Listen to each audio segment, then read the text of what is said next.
You have to see this. Not true that all Muslims read the same Quran. No, that's not true. You have at least 14 versions of the Arabic Quran still in circulation today. I'll name you two, Hafs and Warsh. Let's ask ChatGPT. Hey ChatGPT, I have a question. So I just watched a video and this person said that there is two different Qurans called the Hafs and the Warsh. Are these two completely different Qurans? No, they're not completely different Qurans. The Hafs and Warsh refer to different recitation styles or methods of pronunciation. The text itself remains the same across all recitations. So the definitions are exactly the same? Yes, the definitions and meanings remain exactly the same. There's no doubt on this topic. How can this guy blatantly lie? No, Lily J. Sam Shimon is not lying here. You and your ChatGPT are, and I'll prove it.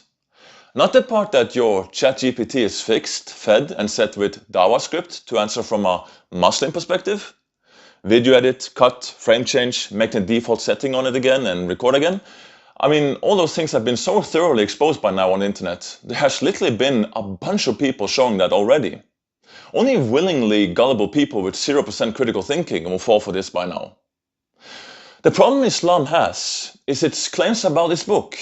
The eternal, verbatim word of God, the Quran. It's completely different from the claim that Christians make about the Bible, for example. The historically controlled environment Islam claimed to come out from makes the Quran problem even bigger, but that's for another video. Now, what I will demonstrate here is well known by scholars in the field. The Arabic Hafs Quran version, which is the most popular one in the world, and the Arabic Warsh Quran version, which is the most popular one in West Africa and North Africa, have thousands of differences between each other. And yes, the majority of them have pretty much the same meaning and definitions. But there are also some that are more different. In fact, a couple so much so that it could have doctrinal, theological and practical implications between the Muslims who follow the Arabic Hafs Quran version and the people who follow the Arabic Warsh Quran version. Let me give you just one example. Fasting is very important in Islam. It's among the 5 pillars. Good deeds and follow Allah's command are crucial in a work-based religion. Now, if you for some reason can't fast because you are traveling or you are sick, you can compensate and do a ransom for the amount of days you are after fasting. In the Hafs, it's by feeding a poor person. But in the Warsh, it's by feeding poor men. In the Arabic, that means a minimum of 3 or more for each day that you are after fasting.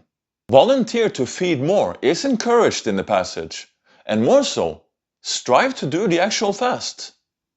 But what is ultimately a valid compensation and ransom to Allah for breaking the fast in Surah 284? 1 person per day for breaking the fast? Or at least 3? It depends if you are reading the Hafs or the Warsh. Doing an invalid compensation and ransom to Allah for breaking the fast is kind of an important and serious matter. And the reality to this whole thing is that many Muslims then who followed the Hafs for over the centuries and decided a couple of times during their lifetime to compensate and ransom their breaking of the fast that year just by doing the bare minimum commanded by Allah in Hafs, feeding 1 person for each day the fast was broken, and no extra volunteering.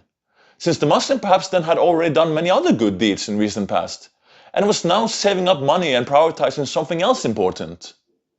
Well, if the Warsh is the correct one, and a valid compensation and ransom is a minimum of feeding 3 persons for each day the fast was broken, then that means that there could be millions of Muslims up through history who did not compensate and ransom correctly to Allah for breaking the fasting, because they followed the Hafs and not the Warsh. This was just one example. There are more bigger differences between Hafs and Warsh. Examples that change meaning into a different verb, as you can see on the slide here.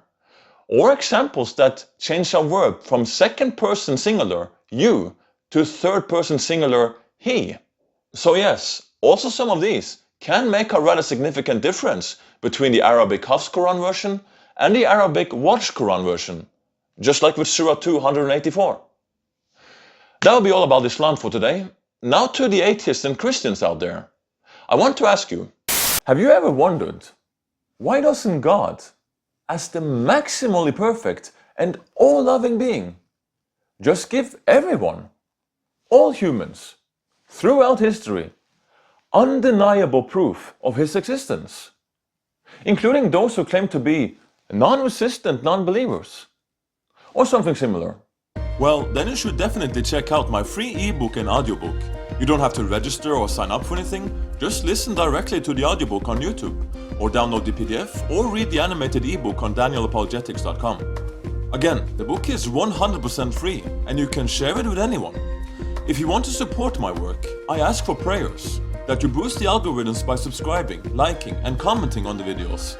And if, big if, this ministry is a blessing to you, plus that you are interested and able, there are financial ways you can help this channel with all from $2 and up monthly, or one-time donations. Any amount is helpful because it all adds up. Links for all this is in the description box. Hope the free book is helpful. God bless.